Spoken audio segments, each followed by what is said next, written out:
that are still here, I very much appreciate it. Has anybody been here for every one of the sessions? What'd you think? Worth your time? Not worth your time? Over that time. Okay, good, terrific. John Carr, who's the publisher of Sound and Communications, is actually operating our camera now, and we're going to have these videos up, so you tell your colleagues about it, you can actually point them to it. The presentations that we've been sharing with you this week, up through yesterday evening, are already up on the website, collaborationweekny.org. As soon as I get a little bit of sleep after I get home, I will post the ones that we shared today. And if you have any questions or any comments, if you can't reach one of the speakers or panelists, you don't know how to reach them, you just reach me. So I'm going to ask my panelists to introduce themselves. We'll start with Michael. I think you know who he is, but let's keep going. I'm Michael. Okay. Hi, I'm Earon. I am CCA founding chair and president of TRI. Okay. Press the button until it turns green. You don't have to hold it. I think. Sorry. Sean Lessman, Synergy Sky, long time industry, was with Tamberg, Econo, Cisco, etc. We'll give Sean some time to tell us about Synergy Sky later. Hi, I'm Jerry Berger with Legrand. I'm in the Solutions and Consultants Division of the AV Division. Terrific. Oliver, you want to introduce yourself? No? I'm about to eat that. Okay, so after I gave kind of a state of what was going on in the industry opening kickoff session, previewing everything that we're going to do this week, the first session we had was talking about metrics and the importance of metrics. And the team from Viopta, some of them are still here, were here earlier, still here.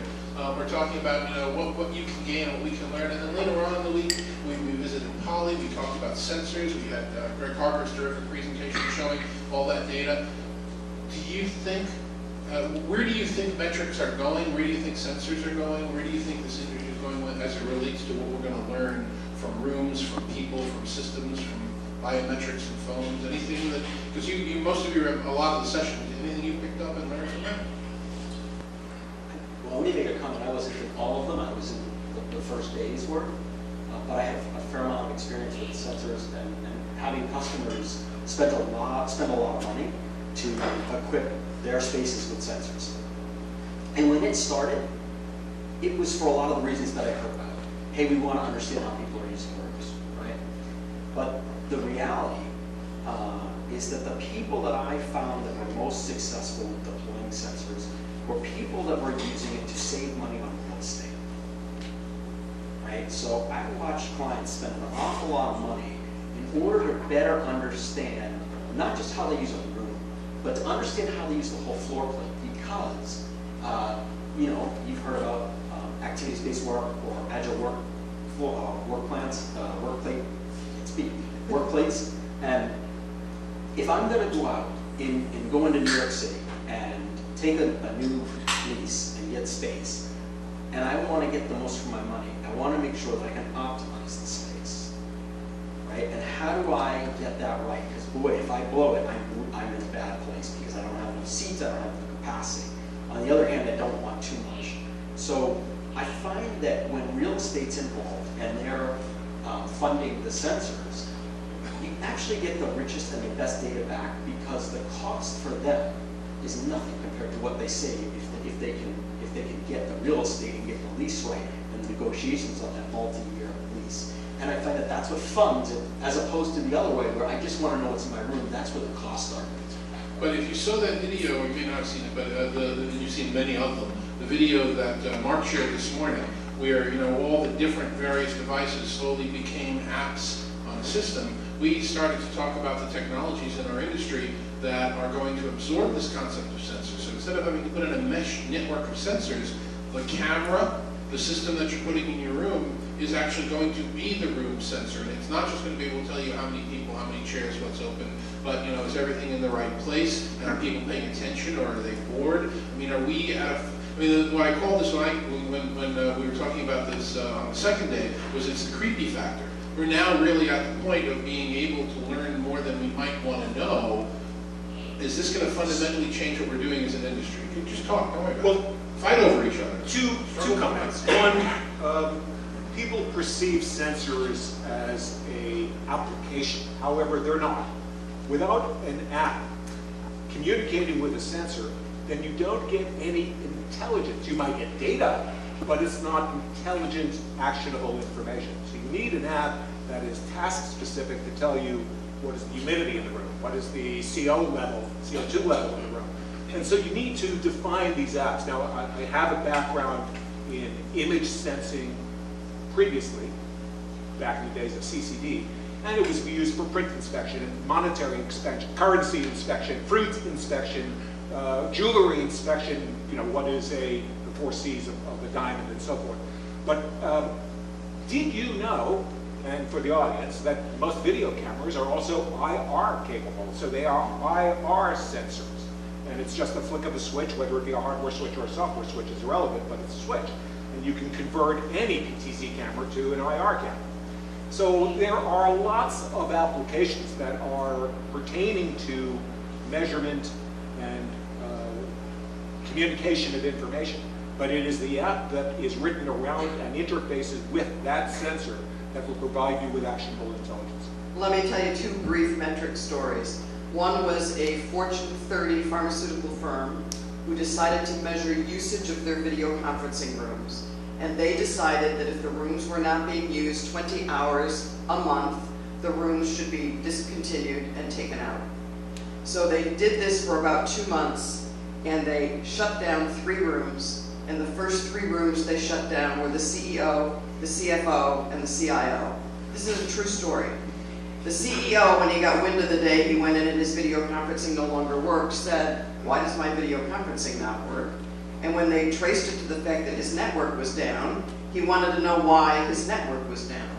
And the IT department said, "Well, we measured usage of the rooms, and because your room wasn't used 20 hours a month, we decided we didn't need that network anymore." And he said, "Guess what? You're not measuring anything any further." He said, "My attitude is I needed that technology, and if I used it once a year, that was sufficient." He said, "We don't measure how often you're on the telephone. We don't measure how often you're using personal computers. We're not going to measure how often a video conferencing room is used." Story 1.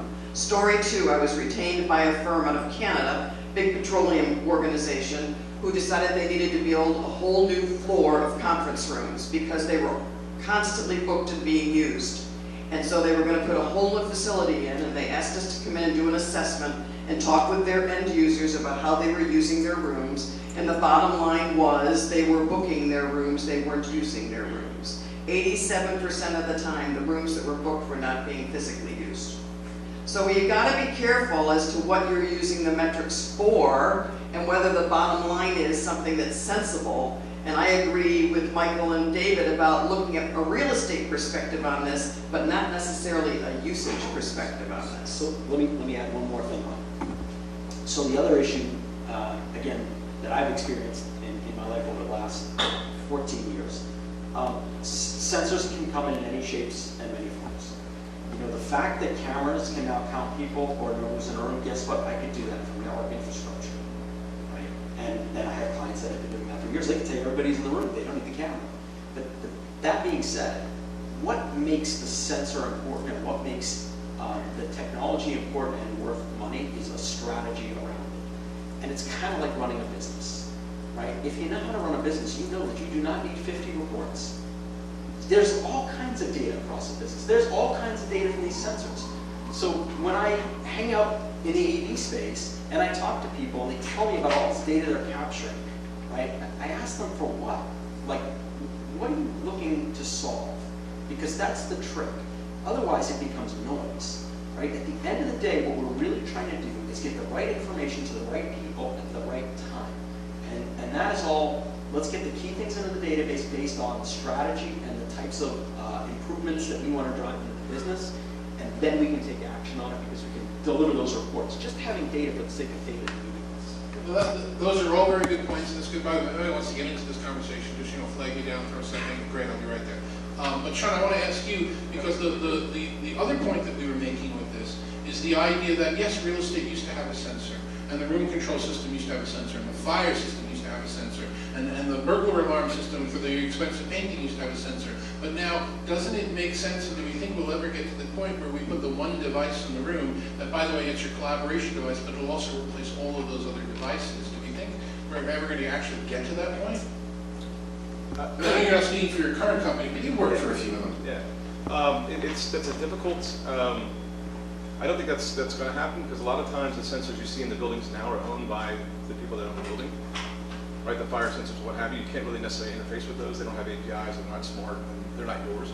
And so you're finding a lot of times that companies are looking at the IoT sensors as something like a third-party type thing they can install themselves and have control over that information and interpret the data and use it, right? Absolutely. It does. The fire one's kind of an easy one, right? It's a great example, but you know, if you get even deeper than that, and you know someone was talking about, it comes down to who owns the sensor, who owns the data, and so not to be on the negative side, but where you see the failure points are when the AV group goes off and tries to do this. What you need is a partnership between IT and real estate, and when those two organizations are working hand in hand, and here's how it works. Real estate says, I have a challenge. IT or AV needs to come to them and say, I'm your internal consultant. I can help you provide a technical solution, right?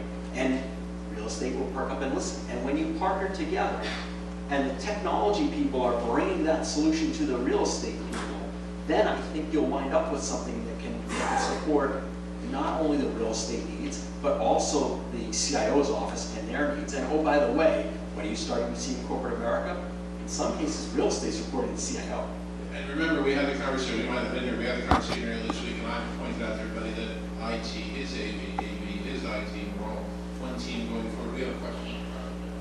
Yeah, question and kind of a comment. One of the things in terms of collecting... We have your name and company, Oh, I'm please. sorry. I'm Charmaine Terrell, and I'm with Verix. So one of the things that I think a lot of people miss out when collecting data is collecting the data from the knowledge workers, right? A lot of companies, it's great that you want to put sensors and capture all this metadata and then an app to analyze what it is. But like the example that you pointed out, Doctor, in which they disassembled rooms and they didn't really ask the environment, how are you using this? Especially now that the workers are different. We have a different generation of workers and talent that a lot of organizations are recruiting, right? They're going out to get new talent, different types of talent, different types of skill sets that collaborate differently from whatever their environment traditionally does. So what would be your advice to these organizations that they're now doing that, they're actively doing that with these types of workers, collaborating? How should they be capturing the data from that environment? What should they do, what approach, what practices? Well, I think you can keep it fairly simple, and we do this with a lot of organizations because we have a lot of problems with the IT and AV groups who say we know everything they're doing. We know how they want to work. And the answer is no, you don't. Because when we actually go and talk to the actual users, in many cases IT and AV don't have a clue on the way they're working. They may have a clue on the tools they've been given, but it may not, as you mentioned, be the right tool. You have to ask. Another story. I had another client who was putting in a boardroom floor with executive offices in it. And somebody walked up and said, did you ask the CEO if he wants video conferencing? They said, oh no. Well, are you putting video conferencing in his room? Well, no, we put it in his conference room, but not his office. Well, why didn't you put it in his office? Well, we don't think he wants it. But did you ask him? Well, no, we didn't ask him. So this gentleman walked in and said to the CEO, hey, Bill, do you want video conferencing? Of course I want video conferencing. They had to redo the whole room because they had to put it in there. So the bottom line is you almost do the keep it simple, stupid formula. Start asking people. Do an online survey, do a face-to-face survey, collect data. And people, I find the end users are really good at providing it if you ask them and if you keep it easy. So you raise a very good point. Can I add one more thing on where you changed topics? Don't just do it. Security. And this goes to what you mentioned earlier today. So humor me for a minute. If someone wants to do something, 2 minutes. Someone wants to do something really bad, right? And they want to leverage your network to do it. Do you think that they're trying to attack you through the firewall, or do you think that they're going to come in from the inside? I'll answer it. It's not the firewall. Because the firewall, they're not going through. That's a hardened tortoiseshell. What they're looking for is the squishing interior. So if I go into a room and I were to put my hat on, I want to do something bad and I want to exploit vulnerability, what am I looking at? I'm looking at the lean devices in the room that are on the network, on the wired network. Okay? because that's where I can do real damage. And all I have to do is physically put my hands on the device and change the firmware. And there's a lot of ways to do that. And when I do, what am I doing? I'm changing the firmware in a microphone or a camera that's on the network.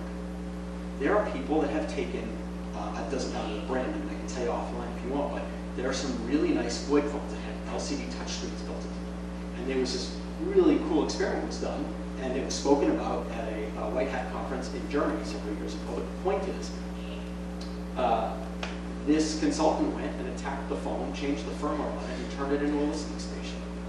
So be really careful when we start talking about that. Now on the other side, look at network infrastructure. And by the way, I'm not promoting network infrastructure, but there are devices that are far more benign, more difficult to get to and modify, that exist in your world and have gone through all the security protocols. So what I would say is that it's awesome that we're embedding all this cool technology into sensors. And go a step further, IoT sensors, even worse, all over the network, right? So one has to ask, am I truly going to be able to leverage all of that stuff? Because we have security people that won't let folks post information in Slack, which is fairly secure. So I would just say that you need to really think about security, and you need to think about what you're putting on the network, and you need to be especially careful if it's the wired network and if it's where someone can gain access. And the last video conferencing room that I worked on in my old life before I was a consultant, this is a restaurant, I was working with a client to come up with some one-touch solution. And we put a codec that needed a wire in the room. And you know what I was told? We're not allowed to have wired network connections in a room where external people come because they can get their hands on it. So now that went down the hall. So I would ask you to put that into the funnel with all the coolness and understand that you need to be very conscious of security. And by the way, you need to look at not just the hardware, but the software in between. And when you do pen tests, it's not just the hardware, it's the code and the software, and it's control system code, goes into C# and other mainstream languages. You got to look at that too. And you know what? You probably need to talk to someone at a company like a Deloitte, for example, or similar, because they have divisions that do nothing but security. And what's even more shocking, and I'll end on this, I used to have financial clients in New York, and I would talk about cloud, and they'd say, no way, we're not going to cloud, we're not allowed to touch it, can't go near it.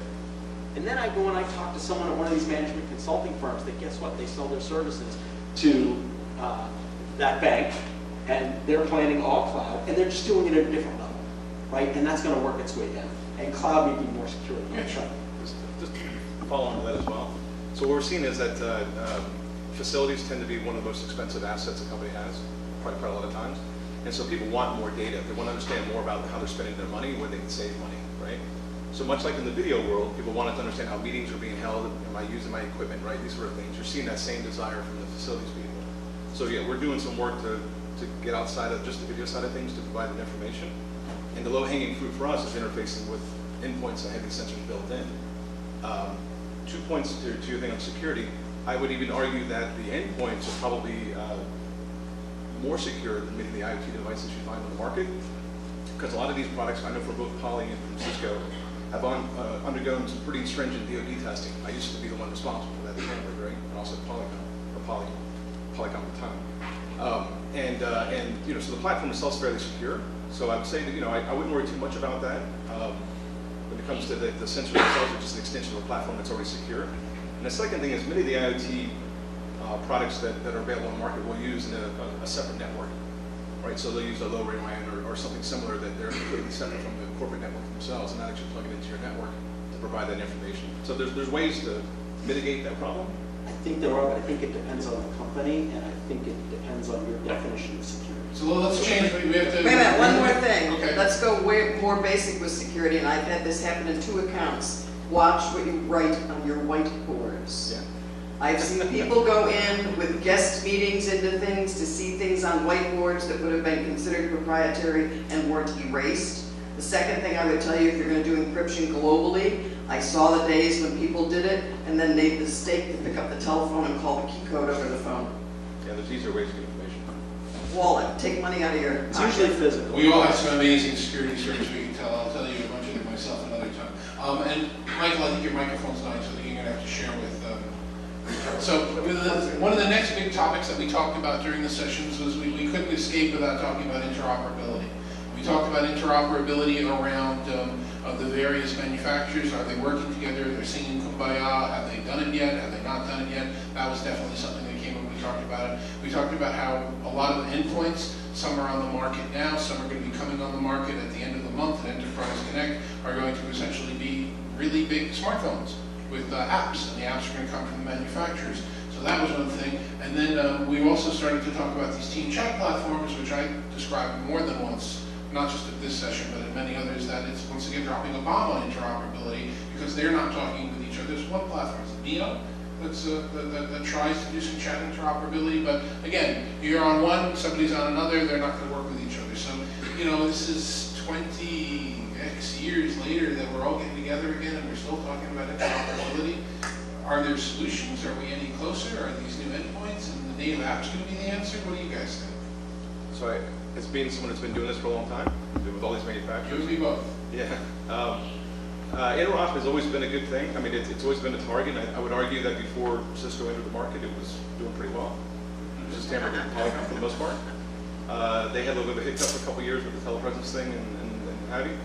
But at the end of the day, what you're finding out is the companies are getting bigger, the Ciscos and the Microsofts of the world, they're going to want you to buy more stuff from them, right? This is the skeptic's guide. So when you hear the interoperability story, yes, they will make things work. They'll make it work enough that you buy their stuff, but not so much that you want to buy the other guy's stuff, right? That's number one. Number two, there's a lot of work being done on media interoperability, so the video and the audio will work, but the complexity to get that call together is not really being worked on, right? So if you want to join a Teams meeting, it's very complex today. Yes, you can make the media work once you know how to connect it, but knowing what to dial and how to join and these sort of things is very complex for the average everyday user. And if you change technology, like if you are a Zoom user today and you decide you want to go to WebEx, you got to retrain everybody. It's a different experience, right? A different way to connect. So yes, there's interoperability being worked on, but it's not necessarily being simpler for the user to use on a daily basis. It's been a problem from the get-go. It's going to continue to be a problem, in my opinion. And I think it's just exactly what Sean said. You know, you can do the basics. It's the other peripheral things that become the issue. And those other peripheral tend to be the sweet spots in some of those technologies and why you acquire them, because they did do things differently and better for you. I always tell people if you can stick with one group, stick with one group. You can't do that when you start dealing with customers, suppliers, and partners. It's not the reality. Yeah, I agree 100% across the board. And, you know, I thought it was interesting. At Ignite last year, they said, well, I think it was Ignite last year, they said, hey, we're going to have Interop and Cisco and Microsoft are going to work together. I'd love to see what it looks like.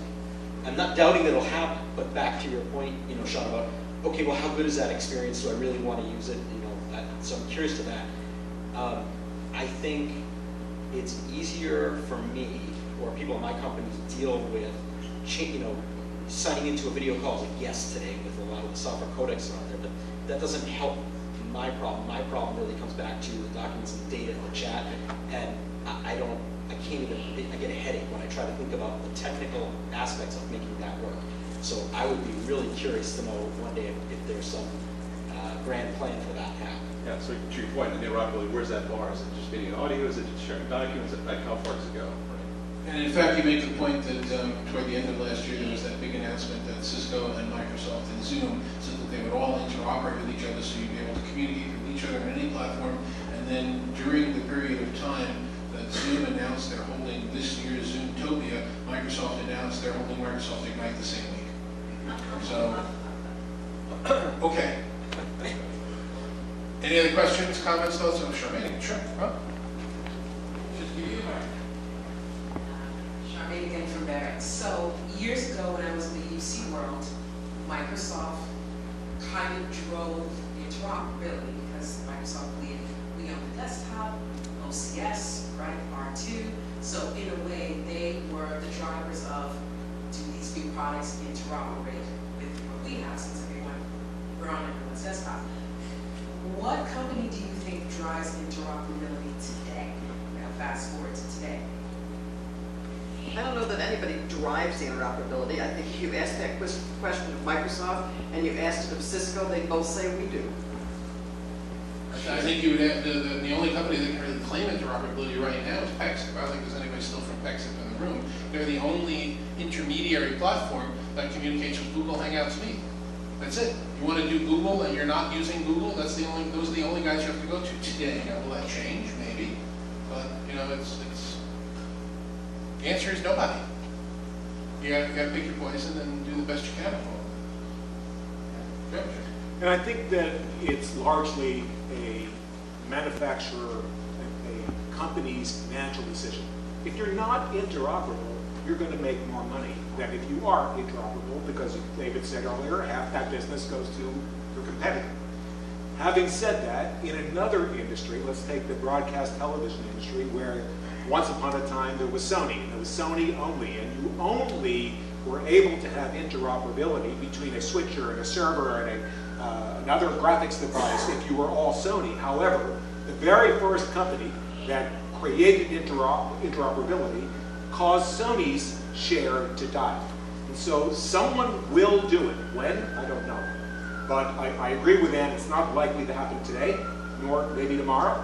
Having said that, the first company that does it wins. The question,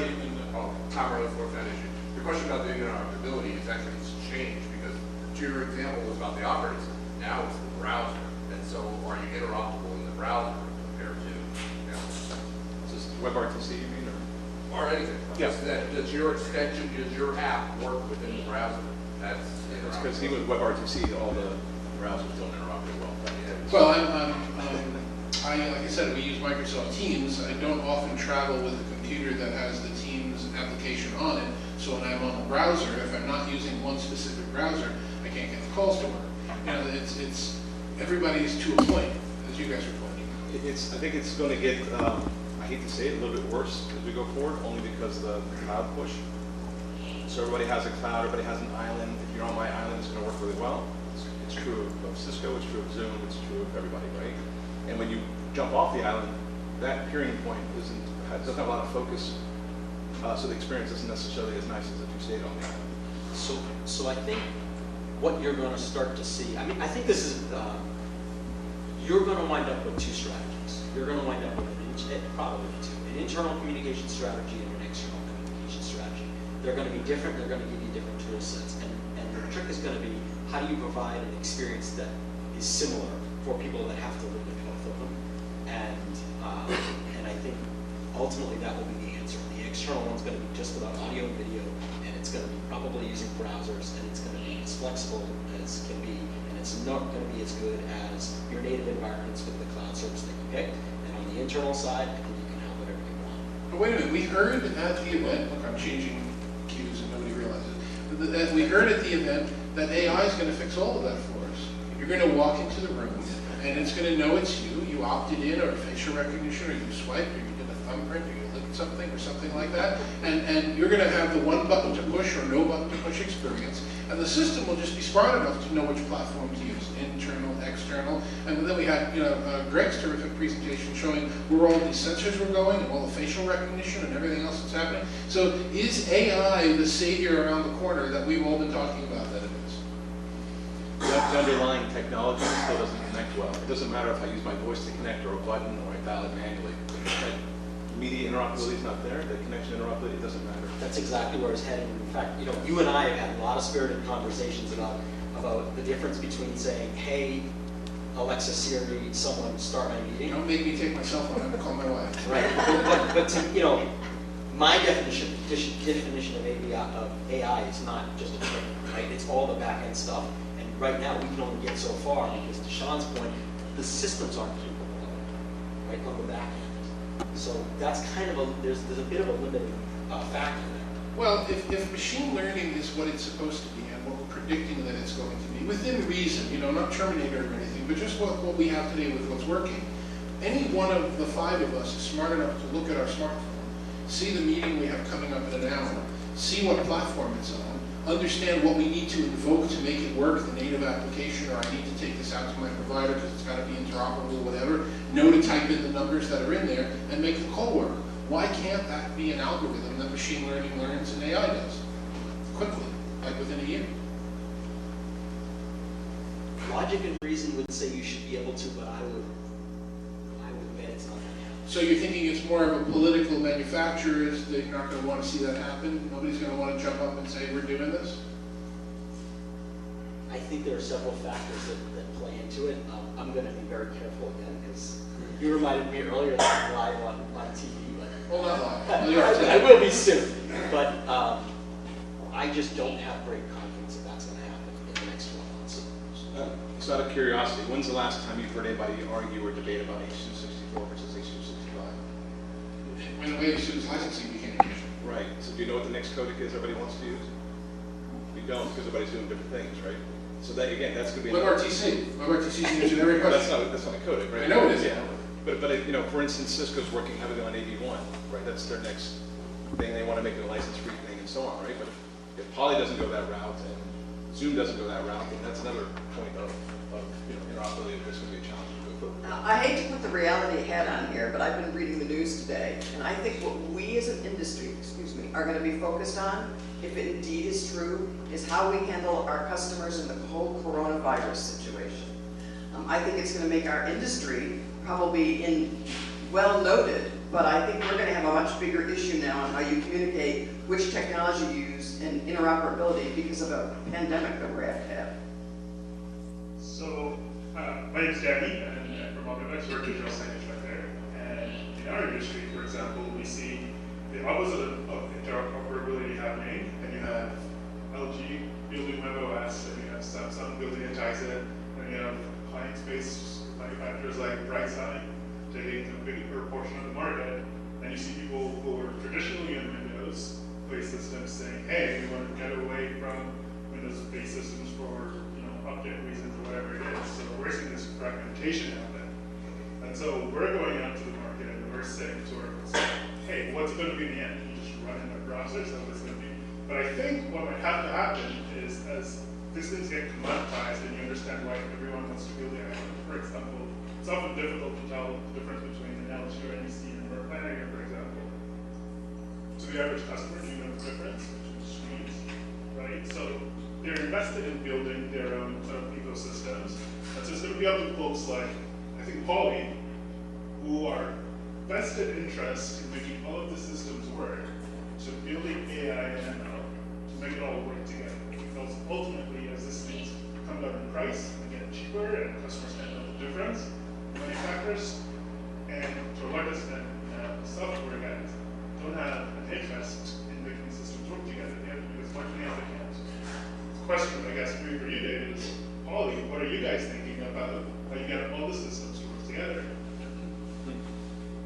I'm going to try very hard not to change hats and to stay agnostic today, but I do believe that when and I want to move to digital signage as soon as we're done with this topic, because that's actually important. But I believe that when we come up with a model that we all acknowledge is working on our mobile phone, which is, I bought the device I want to buy because of the battery life and the features and the screen time and every other physical attribute of it, but I'm going to run the app that my platform partner makes. So my Microsoft Teams, as we were talking about earlier today, is as good as the app that they write for iOS, or as good as the app they write for Android. My Cisco WebEx Teams is as good as the app they write. And when we bring that, as Sam Kennedy told us earlier, when we bring that into the conference room, when the device sitting in the room has the best camera in the world, and has the best microphones in the world, and is inexpensive, and the app that you're running on, it isn't coming from the person making the device, it's coming from your platform partner. Today, you pick the platform you want and you can use it. In the future, AI, machine learning, maybe it won't have to pick it. Maybe, like I said, you'll come in with your calendar and it'll know what it is and it'll pick the app for you. But that's when we don't have to worry about interoperability because it's invoking the platform's own app. And that's where I see that going. All I was going to tack on to that is to say, I think the faster way to get there is using apps and really just some recognition of which app I need, right? Because I think if you have that, I'll tell you, I'm horrible. I'm running from meeting to meeting, and that's virtually, and I pull my hair out with someone to make them work, and then I have to worry about content generation so that.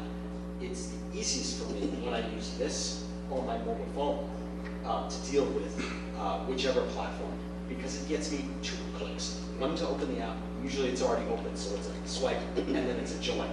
Right? And I don't need the machine learning or any of that other stuff. And as opposed to a PC, you're not having any resource conflicts. When it asks for the camera, the other one doesn't have to give it up because it's built into the platform. It's all good. And the other thing that I find myself doing is I use this or my phone for my conferencing device, and I'm sometimes typing on my laptop in OneNote sitting my hands. So I think that approach is interesting. I think that we need to make sure you focus on keeping it simple for the user. It's the user experience that make that successful or failure, right? It's not the actual hardware self-launching apps that you join whatever conference. It makes a lot of sense.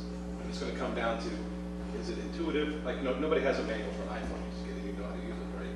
If you can make it that intuitive, we don't need a manual, and you will found for success. Once the foundation works, it's all about the UI. Let me go back to your point of the silos and the digital signage. Many, many years ago, when I worked with AT&T, we would do studies on things.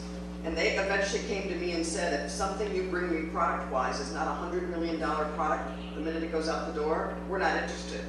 I think from the standpoint of digital signage, you've got a bunch of firms who are interested, and it doesn't have to be a $100 million product. So they're saying if we can come out with the next best whatever in digital signage for us, and we think we've got some market share, we can get enough market share to make the kind of money we want to make, and then maybe eventually sell off to somebody, that's good enough for us as our business model. Well, we acknowledged this week in a number of the sessions that AV is a shrinking industry.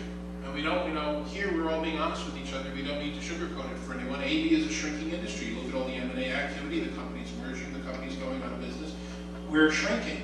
And I think as a collaboration-specific organization and group, we have to acknowledge that digital signage is one of the places that's actually, earning revenue in the AV industry. And are we going to morph, as our presenter said earlier today, the room system with the digital signage? I forget the young lady's name who was speaking earlier today, but she made the point that if you're going to have these screens in your rooms anyway, they don't have to be dark. We can be doing things. I think that that's something that the collaboration industry generally has missed. We need to go back and take a look at. I know that Cisco has a product that's doing that, and I know personally, like 2 or 3 other manufacturers are looking at doing that, and then morphing that with, well, how will we create content? How will we manage content? That's always the secret sauce around the digital signage. Yeah, I think that's real key is the content. I have another client who just put in a lot of capability to share content on digital signage services. The big complaint they have is they have no one internally to develop that content. Therefore, those boards sit idle. Thank you, Laney. Thank you, by the way, even before we start, a round of applause for Laney. Laney, absolutely.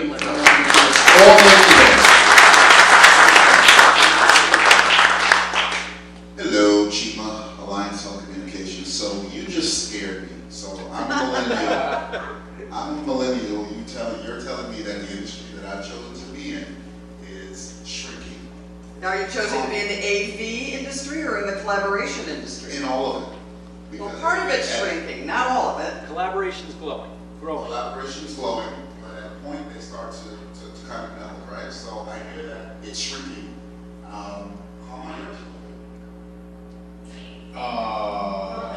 Now, I think you've got to be careful on what you're looking at terminology-wise. The audio-visual end of it is what's shrinking and merging, not the collaboration IT end of it. Can you expound on that? Yeah, absolutely. Let me give a little bit of background and let you guys comment on this because it's your panel. When I grew up in this industry, when my hair wasn't as white as Randy called it out as being last night, when you needed to build a conference room, you only built 2 per floor that had video, and some others that had capability, and you had a floor plan that had maybe 7 or 8 rooms per floor in a stack of buildings, and each one of those rooms was $50,000, $60,000 to build at a minimum, and that didn't include the facilities charges of running wire and doing core drills and cables and everything else. And we showed you a codec. If you came up on Tuesday to the Poly location, we showed you a $1,500 codec that installs in 2 minutes with 3 wires, and nobody's programming a control panel for it, and nobody's wiring microphones, and nobody's putting a DSP in the room. So the core AV business, how most of the companies that grew up in the AV industry, which is on these integrated installations with program, with teams, come in for a week or come in on overnights for a month and do the installation with all the labor and manpower and programming costs, that still exists, but in an 1/8 or a 5th of the rooms in the industry. I was just, and just to go back to what I was saying. So Step up, come here, so you can share the microphone. Come on. It's all about dialogue. So kind of just to go back on what I was saying. So I had a conversation roughly 2 weeks ago at Lincoln Tech to their audiovisual students. And And so when I heard you say that, I thought immediately of that conversation that I had with those students who are angling towards going into the industry. So I think it's more of a be careful with how that comes out, as opposed to saying, hey, listen, you know, it's a shrinking industry, it's a dying. It's not dying. Not dying. It's not dying. It's Not dying. just the way that we are going is a little bit different now. Transforming. It's Exactly. The expression that I put on Twitter today, and I didn't invent it, and I forget the name of the gentleman who did in our industry, but the concept is evolve or die. We should have been telling everybody in the core AV industry that you need to change your business. You need to embrace IT. You need to be an organization that handles all these new technologies. And if you expect to be doing hanging bangs for $50,000, $100,000 for the rest of your life, that business isn't going to exist much longer. So I know. one quick comment while you're walking back there, and that is from the design standpoint, we are seeing growth. Well, what's really interesting to me, coming from the AV and the IT and the collaboration side, the demand and the requests that we are getting to design webcast and podcast studios, right? And I'll put it in the broadcast bucket of our business. I mean, we are so busy in that field because we have large companies that are dedicating lots of space and building a lot of these facilities. Why? Because they need to communicate with people externally, right? So I think you're going to start to see more applications come up, and I think that they're going to turn to the AV world to build these. You're probably not going to go to a broadcast integrator, put in webcast studios and podcast studios. So I think that as people are learning new skill sets, they should look a little bit broader, and AV over IP is also fueling that and lowering the entry price to do these things. Well, after the current context is all you have to do is look at who are the players in the industry now. If you look 20 years ago, it was Panasonic, JVCs, all the broadcast people were the ones driving these type of room build outs. And now it's all IT companies that are doing it. So I think to your point, yeah, AV's kind of dwindling, IT's growing, but it's just assuming it's AV growing. The earlier one is I was going to referee a conversation you mentioned because I disagree with your comment and agreed with Michael's comment was that it's not hardware, it's the apps. And think of it, the example you used about phones. Where's BlackBerry today? BlackBerry drove its business being, the best hardware phone on the market, and they're gone. I mean, they still exist, but they're not a phone anymore. Software company. Yeah. David, Jeff Schiff has his hand up in the back. So on. How you doing, Jeff from Danto? Just want to let you know, rest assured, we are an analytics company. That's all we do is data and mine data. And what we're seeing is a growth of about, we got to 6 million endpoints today. We see a growth of about 25% annually. So there is growth there. And we see a meeting minutes. We have about 12 million minutes that we are seeing annually now. And that is doubling every 15 months of our customers. So we are working in a good arena, and you should be rest assured that there is plenty of growth. I'm not actually able to. Yeah. I didn't want to say that. Walk by, but we'll be checking IDs when everybody leaves. More comments, go ahead. Hi, Berger from Berger Technologies. So first off, to the comment, I think any of us that have worked in the industry for more than 20 years, you're constantly evolving and pivoting. Having started out as a news photographer and doing design and engineering today, and when you're talking about broadcasting, having worked in traditional broadcast television, today's broadcast world is like when you're talking about YouTube and streaming, things like that. It's a lot different than what I was doing in the 80s, and you always have to clarify what people want to do.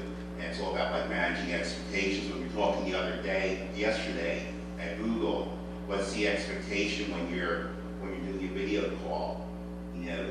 Back when I was putting in CLI systems in the 80s, the Max Headroom thing, but that was what's acceptable and things like that. So it's always managing expectation, listening to the end user and what they want, things like that. Guys, you want to comment on the basic skill sets that our industry needs, regardless of whether we're no longer doing hanging bangs, but now we're doing technology and collaboration and planning? The expertise is still important, right? Network skills. Yeah. I guess I'll start off. network skills, understanding how a network works, network infrastructure. The other thing that's really important, and this is for people that I would say are in the hardcore AV silo. One of my good friends is, several of them are control system programmers, right? And I've been urging them for the last few years to go, and it doesn't matter whether it's at a university or it's at a community college, but I keep urging them, you need to expand your view. You need to go and learn some new skills. Go learn HTML5, go learn Python. But it's not that you're going to code there, but the difference is people grew up in the AV industry and they became, programmers. And don't get me wrong, I worked at a restaurant. I took a programming class 20 years ago also. It's a 3-day class. You do not become a software developer or a programmer in 3 days, right? It's still configuration, even though it's programming. It's a little more complex. What you miss out is understanding how to logically think through a program and how to organize things. And this becomes really important because as we move forward, the place that AV will truly merge with IT and collaboration and be really relevant is on the AV over IP spectrum, and that is audio, video, and control. And people are going to be using APIs to stitch things together to provide best in suit and to provide the best experience to users. They're not necessarily going to be used, when you get into more elaborate spaces, they're not going to be the same kinds of parts and pieces that you used in the past. And you've got the security side of things to understand. So I would say broaden your view. I think you also need to step back a bit and start looking at the business you're doing this for and what their goals and objectives are and how they're trying to accomplish work. I have seen too many instances where AV and IT people put in technology that they think is the next greatest best thing for their organization, only to find it doesn't meet the needs of the organization. And I think we're going to get much more successful with this when we're really looking at how do you use the technologies to drive the business. And a lot of the people that are in the functions in AV and IT, a lot of you from a selling perspective say to me, we're only selling to the AV IT departments. We're not selling to the business units. You need to be selling to senior management in the business units. You need to understand how they work. Then you have the technology meet their needs, not the technology being there and find out what the needs should be. Do you have a question, Berger?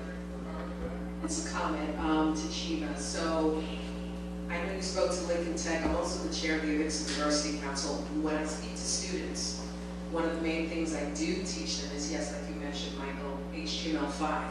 Now with the Adobe Flash Player situation at the end of this year, it's now the AV companies like, oh my God, we don't know, none of our programmers know this. We gotta start training them on this. So basically it starts with the education in AV to allow us to transform and evolve so we won't die, right? We have to start there, figuring out we have to speak the same language as the IT decision makers that we speak to every day, because now most of the decisions for AV are made through that. That's one. The second point is service. That's another way you kind of bridge that gap on both sides, AV and IT. There is level services are required, managed services, different type of professional services. We have to learn to better speak that language to the IT team who knows how to do it very well and have for a long time every day. The AV world doesn't know, it's not quite there yet. There's a lot of people who do the architecture and say, yeah, we do, but not quite, because they don't understand how in the IT world they buy service. It starts there. And then teaching them how to sell that service and also provide that service based on how they consume it, if that makes sense. Can I make one more comment? Just, with respect to AV, and clearly I was talking about the network and APIs, and I'm saying things that sometimes can get really scary for an AV person. But let me also say the AV industry has not abandoned the future, right? And I'll share something with you. This is all public knowledge. I just don't think it gets a lot of play. But in my last life, I worked for a company called Restaurant, right? And I started talking a minute ago about learning HTML5, about learning C# or learning Python or learning other languages. The core AV people that are comfortable in that space, they now have the backing of manufacturers because the manufacturers are putting products out there where you can use a server to build your control system, where you can use whatever third-party devices you want for your touchscreen if you are using HTML5, right? So they're not abandoning these things. what they're doing is they're providing advanced tool sets. Like, I can go out today and build a system with a restaurant control system and not use any restaurant software. Right? I mean, oddly enough, I started using a Mac computer when I still worked there. I'm not saying this because I'm trying to plug pressure on. I'm saying it more from an industry perspective. And I think you're going to start to see some of this from other manufacturers as well. They're going to have to, because as we move onto the network, and as we talk about AV over IP, we need different skills and different tools. Okay, start thinking of a comment over here, but I'm going to starting with you, Jerry, and go down the panel about your biggest takeaway from this week and what you learned and what you heard. So we'll give everybody a shot. But let's get a comment in before that. All right, one last thing while we're on this future subject, training the workforce of the future and how the workforce of the future gets impacted. I know, and probably most of us in here are 35 and up, and so what's happening with the younger generation in this industry? Well, number one, I encourage you to take all of the training you can. The manufacturers offer courses for free online as well as on premises. And so just for example, just one example, but many companies do this, go on the Legrand website, AV University, and there is a plethora that can keep you busy for months. So education, education, education, get your credits, learn as much as you can, and then apply that. Another comment here. And just personally, something that I've known that helped me grow pretty rapidly in my little short career is I feel like we forget a lot about the soft skills, right? One of the things that I think has really benefited me in my career is my ability to be this broker between the highly technical people and then the executives or the C-suite executives that still need to understand a little bit, but being able to be that translator. And there's a lot of times when we talk about getting CCNAs or getting cybersecurity certifications or learning programming and stuff, which is great, and those are things I have to focus, but on top of it, I have to make sure I can still talk to a room of people and not get too nervous and jumble my words, because I have to be in front of people. If not, then my value drops a little bit, and sure, I can still provide a lot of value for an organization sitting in a cubicle pumping out system designs. If that's what I want to do, that's fine, but I remember when I was a technology manager and going through talented guys and gals who were only like 3-4 years younger than me, but they didn't have any of those customer service skills. I worked in restaurants from 14 until 22, and I use those skills every single day in this industry because I was able to learn how to talk to people at a young age. That's my little rant, sorry. No, that's all good. The comment that I was going to make with what you said and with what Michael said is, even if we're in an era where we're not doing as many large AV control system programming, the programming is still important because the manufacturers are doing the programming. They need people to come in and build their systems. So again, it's that idea of evolving and staying with the industry. So Jerry, let's start with you. What are your takeaways from these last 3 days? So one thing that stands out in my mind, and it's clearly that something Ann said earlier in the week, where it was about setting proper expectations. And then I think you said 5 nines reliability is not needed, and if you had 85% uptime, I don't know if that was the exact number you said, but something like that, that was an acceptable level of performance. And I think, David, you just mentioned a few minutes ago, if I had the best camera in the world and the best audio microphones in the world, then it's the app that counts.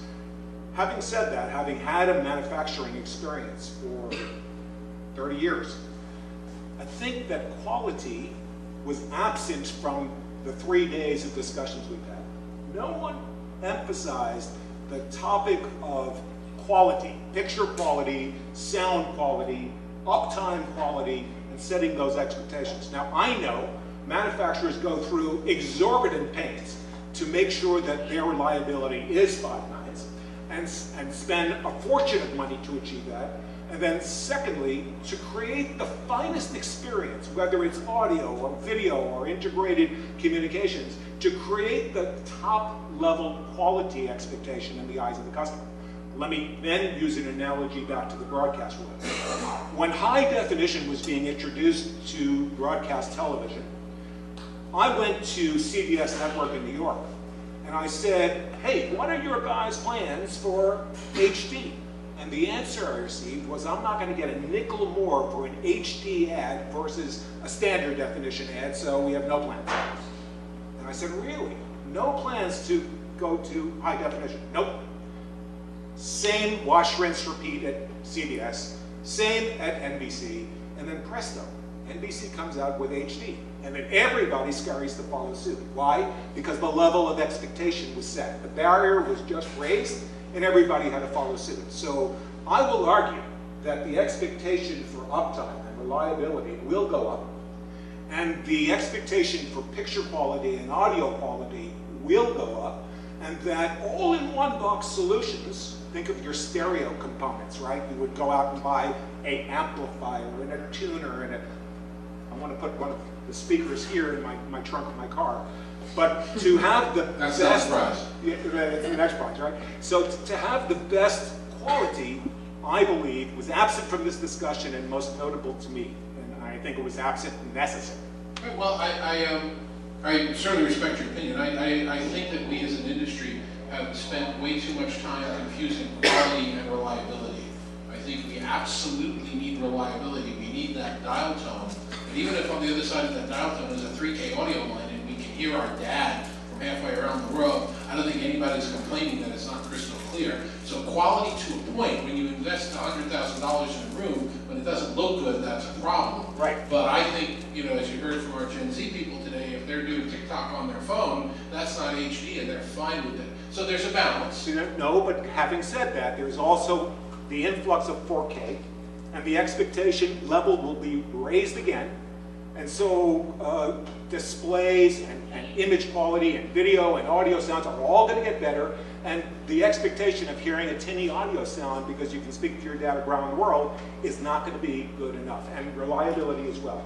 So I think there are both reliability, the bar will raise, and picture quality and sound quality will raise. And that will be the level set expectation, in addition to the interoperability of applications and ease of use and making it like my I know my old friend Craig Malloy would agree with you. Okay. Sean, what are your takeaways from what you've heard? I think my biggest takeaway this week has been I'm excited that the conversation has changed. So the feedback you're hearing, the conversation we're having is different. It's not about who has how many frames per second and what codec and Static macro blocks. Exactly. I remember those conversations. So it's changed. People are focused on different problems now, bigger problems than they used to be. So which means that underlying technology is working. Like that stuff is working because people aren't debating that stuff as much as they used to. I do think that the way that the manufacturers are marketing their stuff isn't necessarily in line with what the customers are asking for. And I'll clarify that. For example, there's a number of endpoints that have come out on the market recently that all claim 4K, right? And everybody's going to work with everybody's clouds. Yet I'm not aware of any clouds that support 4K. But it's being marketed as we got this 4K system and it works with this guy's cloud, right? Nobody supports that in the infrastructure, right? I would say that I think it's important that we need, we're all collaboration nerds in this room. We get kind of excited about new things, what have you, but don't stop listening to what the customer really needs. And that's to your point, reliability. It's the ease of use. It's the, I just want to be in a meeting. I want it to happen. If it's HD, but it doesn't happen, it's, you know what I'm saying, right? So, and I think sometimes that part gets missed, that ease, that sort of customer experience, realizing that the people who use it day to day don't really care that much about the technology. They have their jobs to worry about, things they need to do. They don't need to go get a doctorate degree in how to use video conferencing. Right? But anyway, overall, I'm happy to hear that the conversation has evolved. So it's a different conversation. Thank you. Should I hold your microphone because you're going to go after everybody else but Ann? Go ahead. My takeaway this week is, one, I was thrilled that we got the Gen Z group in here. That was something you asked for last year. To me, they far exceeded what I expected from them. Two, I would like us to get architects in here. I would like us to get Cisco and Microsoft in here. And I think we as a group need to share with IMCCA what the takeaways are of what we'd like to see for next year. I mean, David, Carol, and I put a lot of effort into this. I'll give David the yeoman's effort. He's phenomenal with it. But we really want to provide what you want to hear and what your interests are. So I would ask all of you to get back to one or the three of us and tell us what else you'd like to hear about. I thought the panel discussions on Monday, all the days are bleeding for me at this point. and we both got. I thought